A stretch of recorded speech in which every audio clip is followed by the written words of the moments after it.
नमस्कार दोस्तों, स्वागत है आपका फिर से एक नई सीरीज में जो कि एनडीटी की है और ये है यूनिट 1 इंट्रोडक्शन। तो चलिए शुरू करते हैं बिना किसी देरी के। तो एनडीटी सब्जेक्ट की बात करें तो बहुत ही आसान होने वाला है और आप डेफिनेटली बहुत अच्छा करके आओगे, क्योंकि इसमें जो टॉपिक्स हैं बहुत ही रिपीटेड है। मतलब पेपर जो मैं बताने वाला हूँ उसी में से ही आएगा, उससे बाहर नहीं आ सकता, आ ही नहीं सकता। ठीक है, तो मेक श्योर कि आप पूरी वीडियो अच्छे से देखो, नोट्स बनाओ अच्छे से और उस नोट्स को पढ़ो, याद करो। ठीक है, तो चलिए फटाक से बता देते हैं आपको कि कौन कौन से वो इम्पोर्टेंट क्वेश्चंस होने वाले हैं और उनको हम पढ़ते हैं। तो सबसे पहले नॉन डिस्ट्रक्टिव टेस्टिंग से पहले हम जानेंगे कि डिस्ट्रक्टिव टेस्टिंग मेथड क्या होता है। Test method conducted to find the exact point of failure of materials, components और मशीन्स। तो इसमें हम क्या करते हैं कि एग्जैक्टली में कि कहाँ पे ये पेन टूट जाएगी, है ना, इस पे हम फोर्स लगाना स्टार्ट करेंगे और हम पता करेंगे कब ये पेन टूट जाएगी। तो एक्चुअल में ये डिस्ट्रक्टिव टेस्टिंग मेथड है। Specimen to be test is damage and not of further use. तो भाई एक बार जब ये टूट जाएगा तो किसी काम का नहीं रह जाएगा। ठीक है, strength, elasticity and many other properties measured by these testing. तो स्ट्रेंथ हो गई, अब इसको तोड़ेंगे पता चलेगा ना कितने देर बाद, कितने फोर्स लगाने के बाद ये टूटेगी। फिर इलास्टिसिटी, भाई कितना ये मतलब इलास्टिसिटी है इसमें, देखो जैसे अभी ये मुड़ जा रहा है, टूट नहीं रहा है ना। और थर्ड है मेनी अदर प्रॉपर्टी। तो बहुत सी और प्रॉपर्टीज के बारे में हम डिस्कस करते हैं डिस्ट्रक्टिव टेस्टिंग के थ्रू। देखो क्या होता है, इसमें हमारा स्पेसिमेन है और ये मशीन है, मशीन से दोनों साइड से हम फोर्स लगा रहे हैं, उसमें पता कर रहे हैं कि कब ये स्पेसिमेन हमारा टूटेगा, कितनी फोर्स पे। समझ गए? एग्जांपल ये आपको ब्लॉक डायग्राम समझ लो या फिगर समझ लो छोटी सी, इसको आपको अच्छे से बनाना है। ओके, फिर कॉस्टलियर एंड टाइम कंज्यूमिंग। तो सबसे बड़ा डिसएडवांटेज यही है कि ये कॉस्टलियर होता है। भाई अब ये मैंने 20 रुपए की पेन खरीदी, अब ये टूट गई तो नुकसान हुआ ना, पहली चीज कॉस्टलियर हुआ, ऊपर से जो देख रहे हैं ये फोर्स लगा रहे हैं, अभी नहीं टूटा, तोड़ूंगा नहीं। ठीक है, तो मतलब टाइम कंज्यूमिंग है और कॉस्टलियर भी है। साथ ही डिस्ट्रक्टिव टेस्टिंग की बात करें तो ये 6 टाइप के होते हैं: tensile, fatigue, creep, impact, hardness और कंप्रेसिव। तो ये आपके 6 टाइप के डिस्ट्रक्टिव टेस्टिंग के मेथड होते हैं, याद कर लेना क्योंकि इंपॉर्टेंट है क्वेश्चन। ठीक है, फिर अगले की बात करें तो एक आपको डिस्कस भी करने के लिए बोल देगा कि आप इनमें से कोई भी एक डिस्कस करो। तो टेंसाइल टेस्ट दिया था, मैंने उसी को डिस्कस किया है। टेंसाइल टेस्ट क्या होता है? Most widely used mechanical test. तो ये बहुत ज्यादा मैकेनिकल टेस्ट है जो कि बहुत ज्यादा यूज किया जाता है। ठीक है, indicates strength, ductility and toughness of metal. तो ये बताता है कि एक मटेरियल की स्ट्रेंथ कितनी है, डक्टिलिटी कितनी है और टफनेस कितना वो मेटल हमारा टफ है। Tensile test on mild steel. तो ये यहाँ पे आपको जो फिगर दिख रही है, ये हम माइल्ड स्टील पे टेंसाइल टेस्ट करने वाले हैं।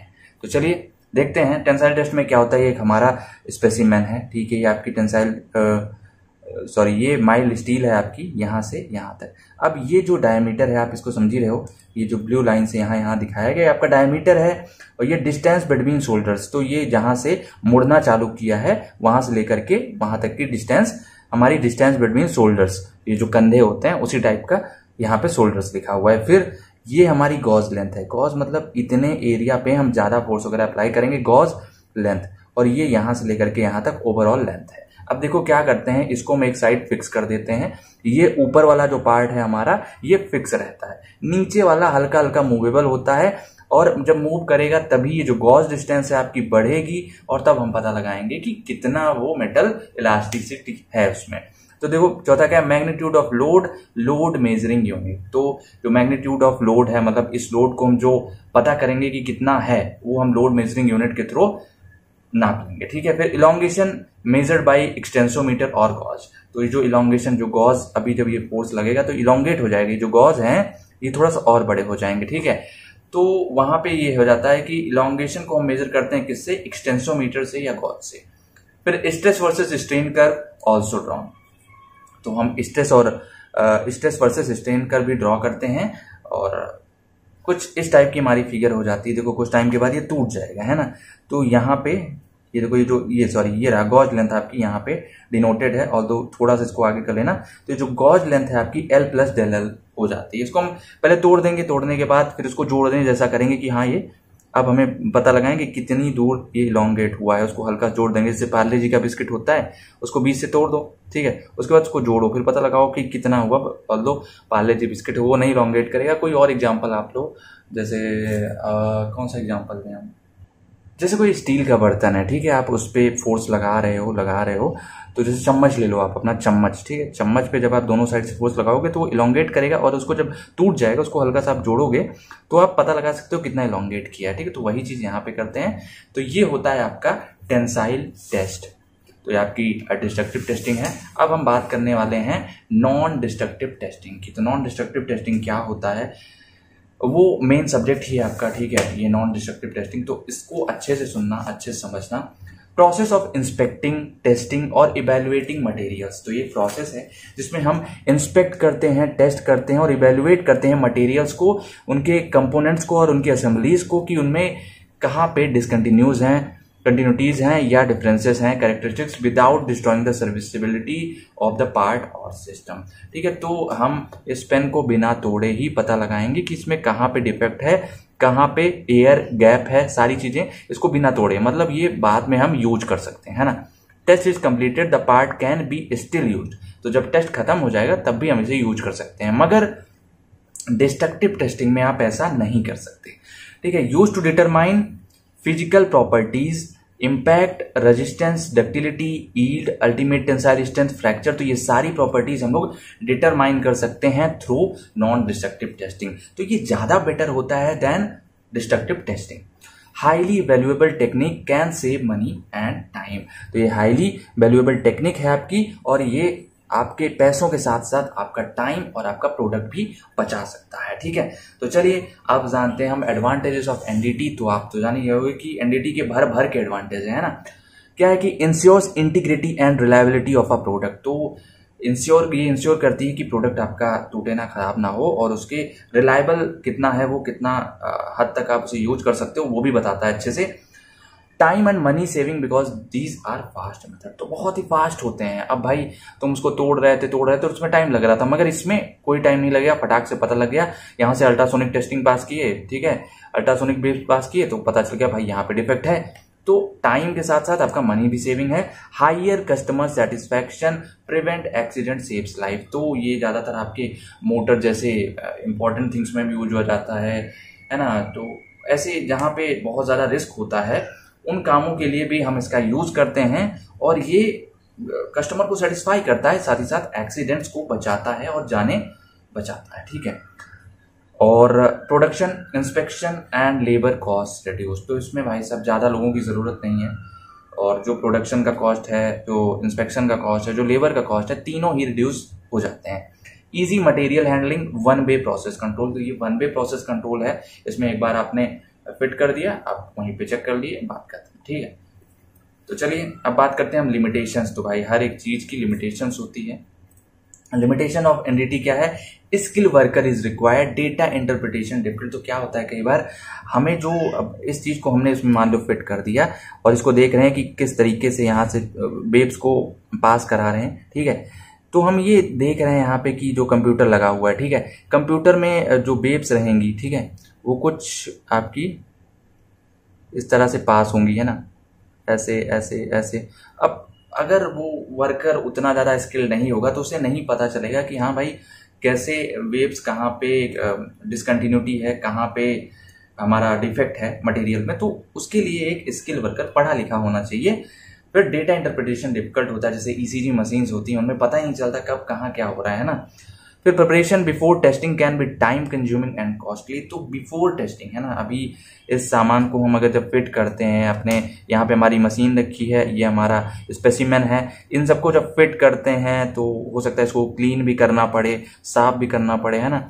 और उसके बाद मतलब ये पहले का जो प्रोसीजर बिफोर टेस्टिंग थोड़ा सा आपका टाइम कंज्यूमिंग होता है और कॉस्टली भी हो सकता है। इसको भाई किसी और मटेरियल से साफ करना पड़ गया तो, ठीक है। Methods can not be normally applied to painted objects. तो जो पेंटेड ऑब्जेक्ट्स हैं, है ना, उन पे आप इस मेथड को अच्छे से अप्लाई नहीं कर सकते हो। फिर अब बात करते हैं various non destructive testing methods. ये पढ़ लेना क्योंकि आपसे डायरेक्ट 2 मार्क्स में 5 के नाम पूछ सकता है, ठीक है, तो इनको अच्छे से पढ़ लेना। पहला है विजुअल एंड ऑप्टिकल टेस्टिंग। तो इसको हम आगे अच्छे से पढ़ने वाले हैं।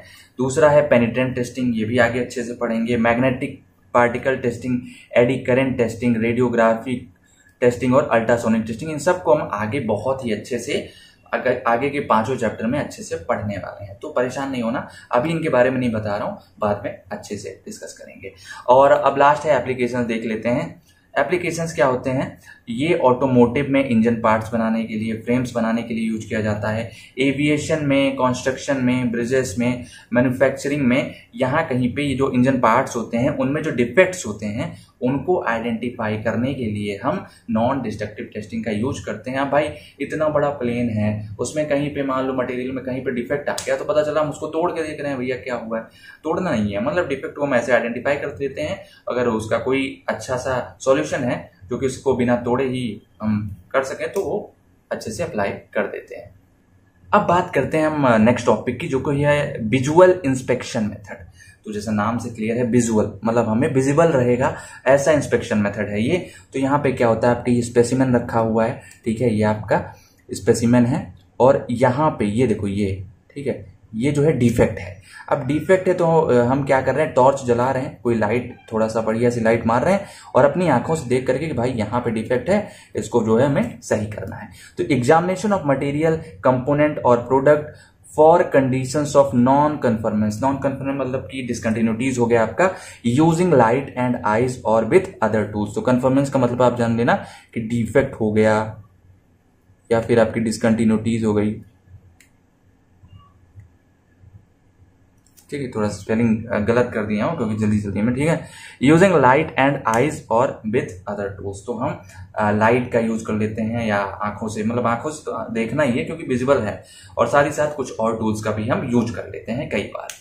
अब बात करते हैं कि also involve seeking, listening, feeling, smelling. तो भाई जैसे अगर डिफेक्ट है ना, इस पेन में जैसे रिफिल है ना, इसमें नहीं है, इसमें देखो, इसमें जैसे ये रिफिल है, अब इसको हम हिला के देखेंगे, देखो आवाज आ रही है ना, तो मतलब कि लिसनिंग, ये सेक कर रहे हैं और फिर सुन रहे हैं कि हाँ सुनाई दे रहा है। फिर फील कर सकते हैं, जैसे ये है, इस कॉपी पे बहुत सारे आपको डिफेक्ट मिल जाएंगे क्योंकि इतना धसा धसा के लिखता हूं मैं कि आप फील कर सकते हो कि हाँ यहाँ पे ये देखो, यहाँ पे गड्ढा है, यहाँ पे ऐसे ऐसे ऐसे, तो फीलिंग हो गई। स्मेलिंग, कई बार देखो स्मेलिंग वहां पे यूज की जाती है, जैसे गैस का सिलेंडर है, लीक हो गया तो वहां पे हम विजुअल इंस्पेक्शन मेथड यूज करते हैं कि स्मेल करते हैं कि हाँ आ रही है गैस की जो है लीकेज की स्मेल आ रही है हमें।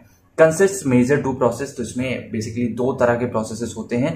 पहला है सर्च प्रोसेस, जिसमें हम ढूंढते हैं उस चीज को, ठीक है, कि कहाँ पे डिफेक्ट है। दूसरे में कंबाइनिंग प्रोसेस, हम अपने सारे नॉलेज को कंबाइन करते हैं उस चीज को सही करने के लिए, ठीक है। फोर्थ है कैन बी परफॉर्म डायरेक्ट और इनडायरेक्ट मेथड, दोनों है इसमें, डायरेक्ट भी है और इनडायरेक्ट मेथड भी है। कैन बी डन मैनुअली और with help of digital detectors, तो आप अकेले मतलब अपने मैनुअली खुद से भी कर सकते हो या फिर डिजिटल डिटेक्टर्स को यूज कर सकते हो। अब बात करते हैं एडवांटेजेस की, तो बहुत ज़्यादा एडवांटेजेस हैं इसके। लेस कॉस्टली, सबसे पहला है कि इसका कॉस्ट बहुत ही ज़्यादा रिड्यूस हो जाता है क्योंकि भाई अब कोई सामान लग ही नहीं रहा है, एक टॉर्च लग रही है, बस टॉर्च का सेल के पैसे का वो आप जुगाड़ कर लो, बाकी आपका काम हो गया है ना। दूसरा क्या है, पोर्टेबिलिटी। अब पोर्टेबिलिटी में क्या, बस एक इंसान को जाना है और साथ ही साथ टॉर्च लेके चला जाए, या चश्मा उश्मा अगर कोई जरूरी पड़ गया तो वैसे चश्मे की उतनी जरूरत नहीं पड़ती है। अब अगले वाले की बात करें तो अगला है हमारा इमीडिएट रिजल्ट, तो बहुत जल्दी ही रिजल्ट मिल जाता है। उसमें ये नहीं कि हाँ एक बार स्पेसिमेन को टेस्ट किए उसके बाद वो लैब में जा रहा, वहां पे हमको फिर वहां से रिजल्ट आ रहा है, ऐसा कुछ नहीं है, यहाँ पे इमीडिएट रिजल्ट मिल जाता है। फोर्थ पॉइंट है सिंपल टू परफॉर्म, बहुत ही सिंपल होता है, आंखों से देखा, उसको फील किया, सुना या फिर स्मेल किया, हमें पता चल जाता है। Operation is simple and quick, तो ये भी पॉइंट आप समझ रहे हो। Applicable to almost all type of material, तो सारे मटेरियल्स को पे एप्लीकेबल होता है जनरली, ठीक है। अब बात करते हैं डिसएडवांटेजेस की, तो डिसएडवांटेजेस क्या क्या हैं।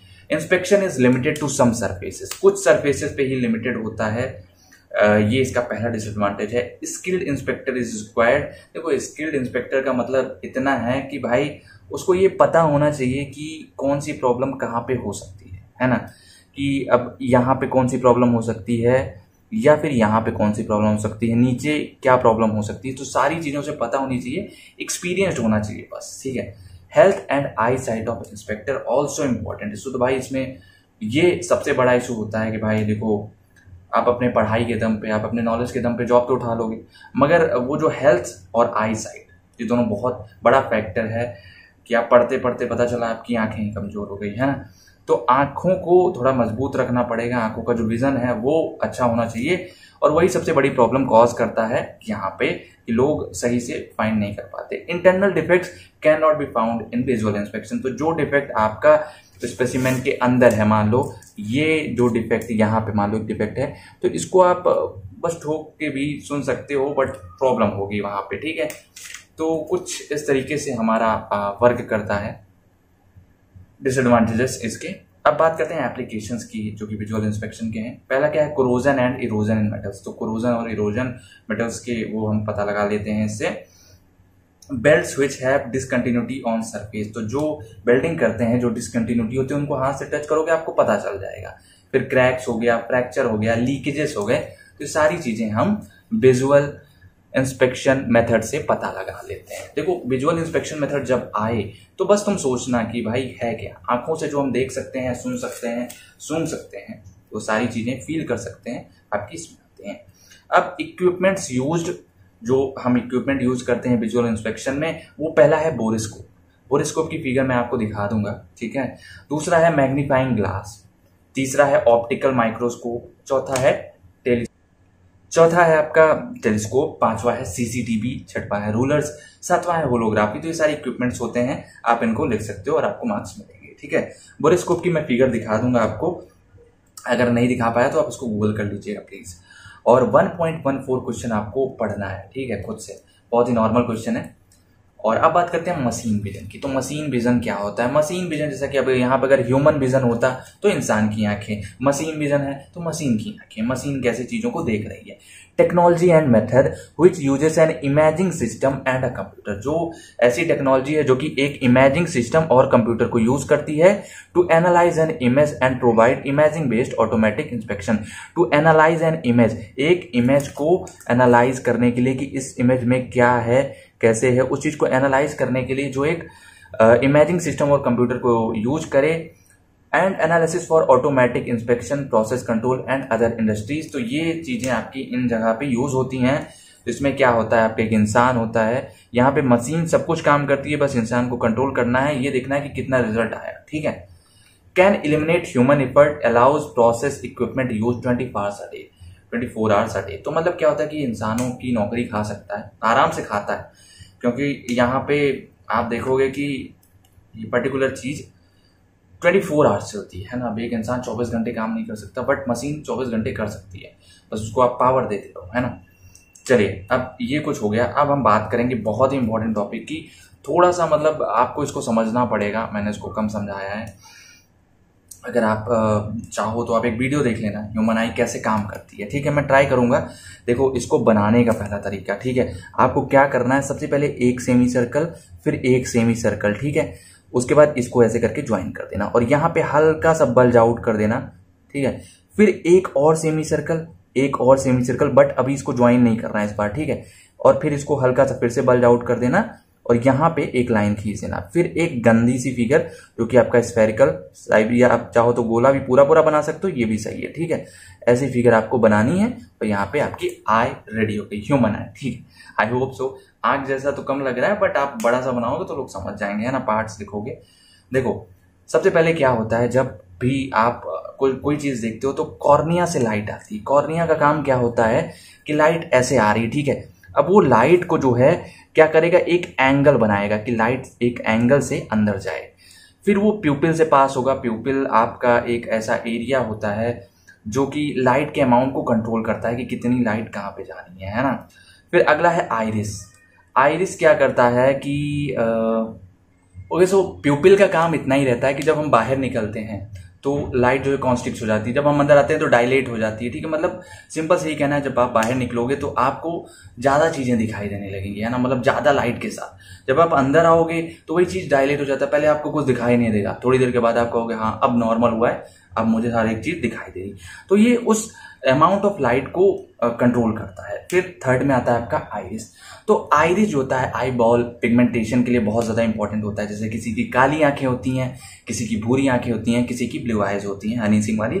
तो ये पिगमेंटेशन प्रोवाइड करता है आंखों के आंखों को, ठीक है। उसके बाद आइरिस से लाइट पास होते हुए आई लेंस पे जाती है। देखो सबसे पहले यहां से जाती है, इस पे जाती है, और उसके बाद यहां, ये आपका आई लेंस है। आई लेंस क्या करता है, फिर से उन्हीं रेज को क्लियर करता है, उनके वहां से पास होती है, कन्वर्ज करता है उनको, और फिर वो रेज आपकी एक्वस ह्यूमर और विट्रस ह्यूमर, तो ये एक्वस ह्यूमर है इसके अंदर। ये देखो एक्वस ह्यूमर आपका कहाँ भरा हुआ है, इस एरिया में, ठीक है, इस एरिया में एक्वस ह्यूमर है।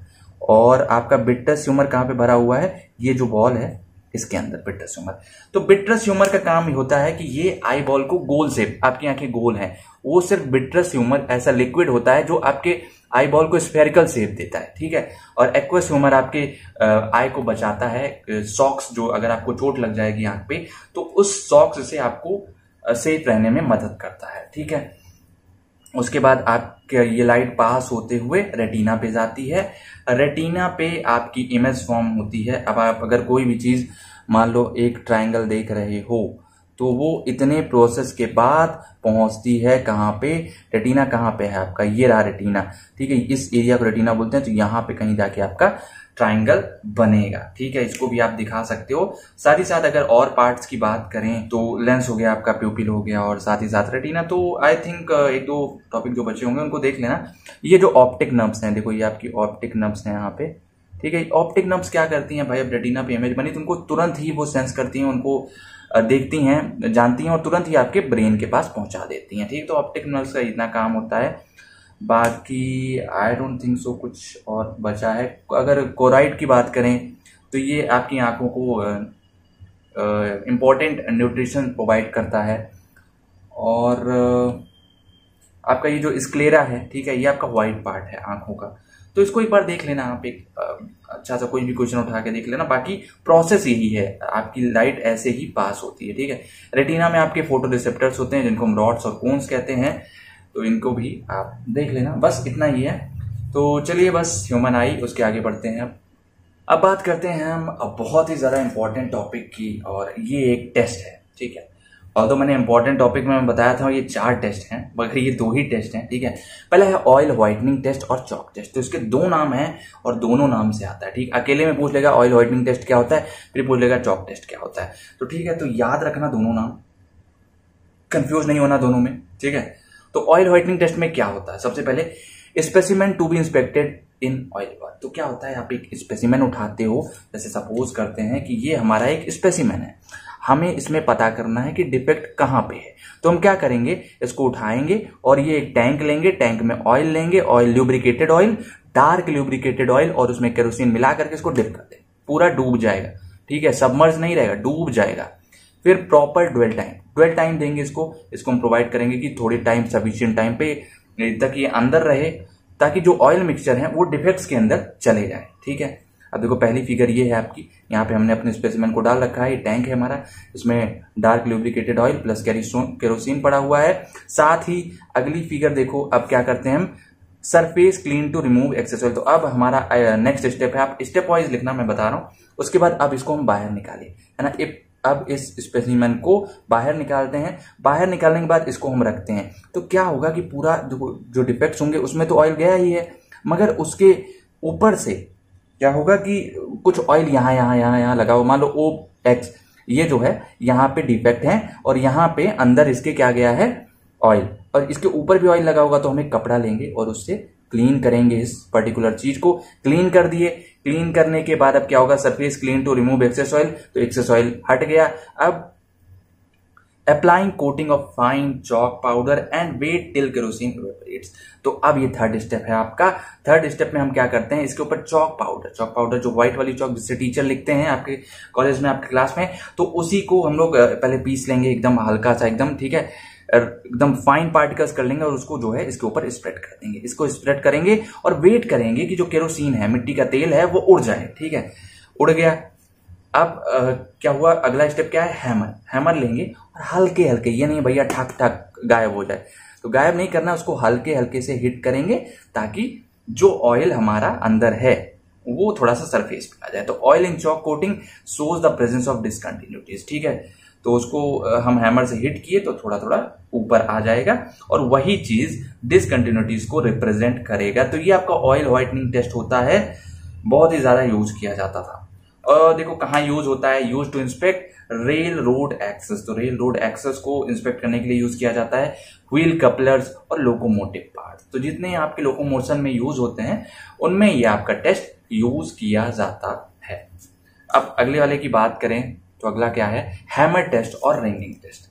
तो ये टेस्ट भी बहुत ही मजेदार है। इसमें क्या करते हैं हम, सबसे पहले जैसे हमारा स्पेसिमेन है तो इसमें हम धागा या फिर कोई मजबूत चीज से बांध के इसको हैंग कर देंगे। अब ये नहीं दीवार में ये रगड़ खा रहा हो, नहीं, दीवार में रगड़ नहीं खा सकता, इसको एकदम से फ्रीली हैंग कर देंगे, ठीक है, ऐसे लटकेगा।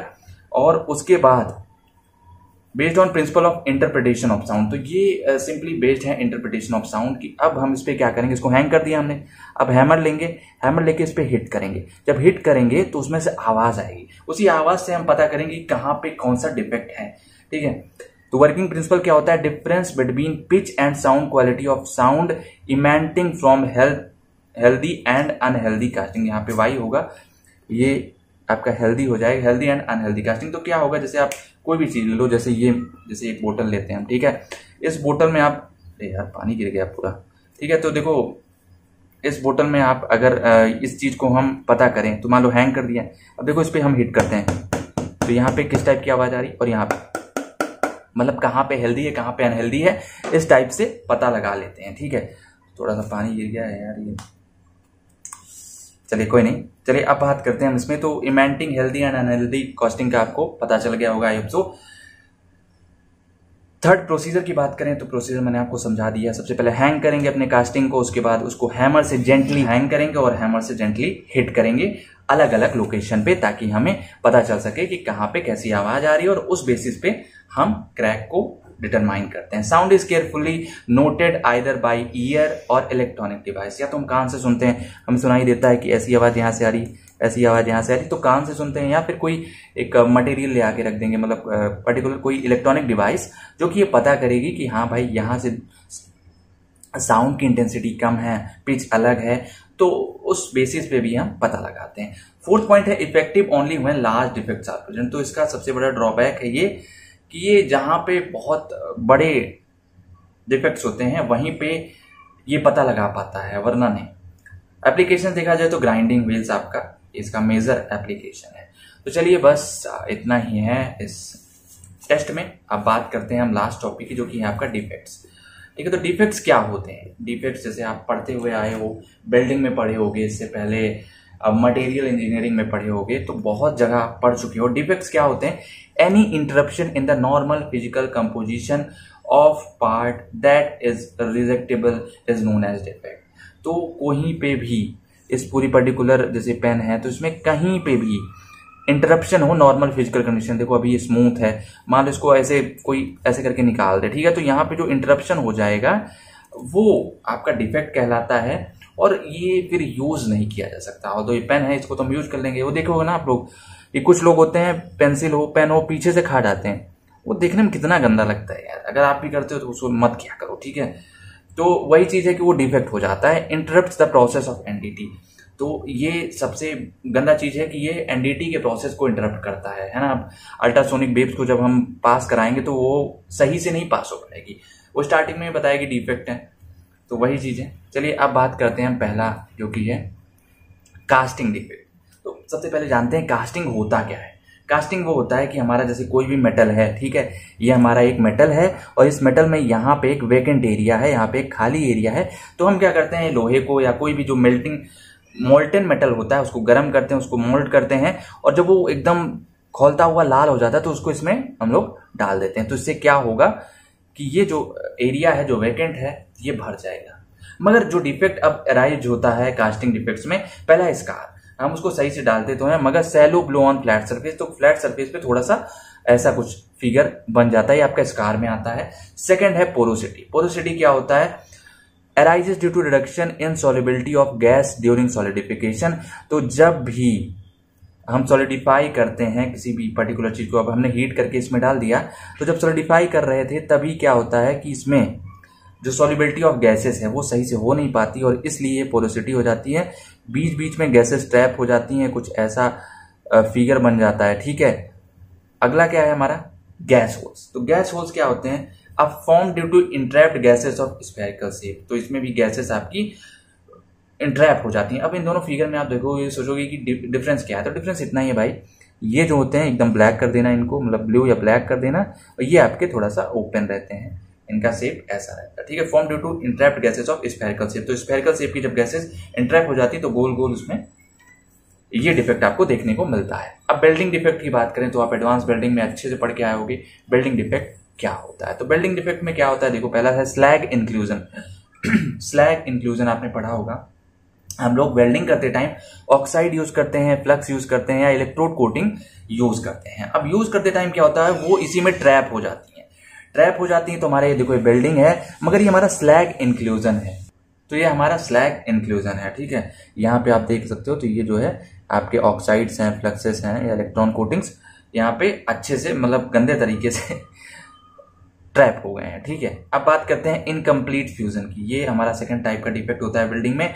Occurs when depth of welded joint is insufficient, हमने बिल्डिंग कर दी मगर यहाँ पे हम देखते हैं कि यहाँ वाला एरिया जो है ये इनसफिशिएंट, अच्छे से फिल नहीं हुआ है, तो ये हमारी कहलाती है इनकम्प्लीट फ्यूजन। जो हमारा मटेरियल का फ्यूजन था वो सही से नहीं हो पाया है, ठीक है। तो इसका फिगर देख लेना, कुछ ऐसा बनता है, ये हमारा इनकम्प्लीट फ्यूजन कहलाता है। अंडर कटिंग, अंडर कटिंग क्या होता है, occurs due to melting away of base metal. तो जब हम वेल्डिंग कर रहे होते हैं तो आपको पता होगा HAZ हीट अफेक्टेड जोन में आपके मेटल जो है पिघल जाते हैं, उनके मटेरियल, उनके पार्टिकल्स पे बहुत ज्यादा इफेक्ट पड़ता है। तो वही चीज है यहाँ पे, अंडर कटिंग आपका वही एक प्रोसेस होता है, प्रोसेस नहीं, एक डिफेक्ट होता है। डिफेक्ट क्या होता है कि आपका जो मेटल रहता है यहाँ पे आपने बिल्डिंग की, बगल वाला पिघल जाता है, ठीक है, वही आपका कहलाता है अंडर कटिंग। तो यहाँ पे आपका due to melting away of base metal, ये हमारा बेस मेटल कहलाता है और यहाँ पे ये पिघल गया है। अब बात करते हैं हम लास्ट टाइप ऑफ डिफेक्ट, जो कि है फॉर्जिंग डिफेक्ट। फॉर्जिंग क्या होता है सबसे पहले जान लेते हैं। फॉर्जिंग का यूज हम लोग करते हैं किसी भी पर्टिकुलर चीज को प्रेस करने के लिए, कंप्रेस करने के लिए। तो जैसे ये आप देख सकते हो, ये हमारा मटेरियल है, ठीक है, सिलेंड्रिकल शेप में है और यहाँ से फोर्स लग रही, यहाँ से फोर्स लग रही, तो इसको शेप प्रोवाइड करने के लिए हम लोग यूज करते हैं। मगर प्रॉब्लम क्या होती है, देखो सीम्स में पहला फॉर्जिंग डिफेक्ट होता है सीम्स। सीम्स क्या होता है, अपीयर एज लॉन्गिट्यूडनल स्क्रैचेस और फोल्ड इन मटेरियल। तो फोल्ड टाइप का कुछ ऐसा सीम आपको दिखने को मिलेगा कि आपका जो मटेरियल है वो एक के ऊपर एक चढ़ गया हो, ठीक है, बहुत गंदा हो लगता है। फिर दूसरा है स्ट्रिंजर्स। तो स्ट्रिंजर्स जैसा ये शेप आप पढ़ के आए हो अभी टेंसाइल टेस्ट में। Thin and lengthened in direction of rolling. तो इसको जब हम थिन करते रहते हैं और मतलब अच्छा शेप देने की कोशिश करते हैं तो उस टाइम पे कुछ ऐसा हो जाता है। देखो ये पर्टिकुलर चीज देख रहे हो आप, ये आपका स्ट्रिंजर कहलाता है। फिर थर्ड है फॉर्जिंग बस्ट और क्रैक्स। तो फॉर्जिंग बस्ट भी occurs when material is forged at a temperature at which it can't withstand high internal stress। तो जितना टेम्परेचर में इसको हमें फॉर्जिंग करना चाहिए, हम जब उससे ज्यादा टेम्परेचर दे देते हैं तब ये निकल के बाहर आता है, बस्ट होता है और बस्ट के बाद आपको क्रैक देखने को मिलता है। तो बस इतना ही है इस यूनिट में, बाकी मिलते हैं आपसे जल्द ही यूनिट 2 में। तब तक के लिए आप पढ़ते रहिए अच्छे से, और यूनिट 2 का वीडियो जल्द आ जाएगा, यूनिट 3, 4, 5 जल्द आ जाएगा। साइड में आपको प्लेलिस्ट मिल जाएगी, उसको जरूर चेकआउट करिएगा, वहां पे आपको 5 यूनिट के वीडियोस मिलेंगे। अगर वीडियो पसंद आया तो लाइक करिएगा, शेयर करिएगा और चैनल सब्सक्राइब करिएगा। और अगर आपको कोई भी पार्ट, कोई भी कॉन्सेप्ट अच्छे तरीके से समझ में आया हो तो आप उसे कमेंट सेक्शन में हमें बता सकते हो, हमें खुशी होगी। चलिए मिलते हैं आपसे जल्द ही यूनिट नंबर 2 की वीडियो में।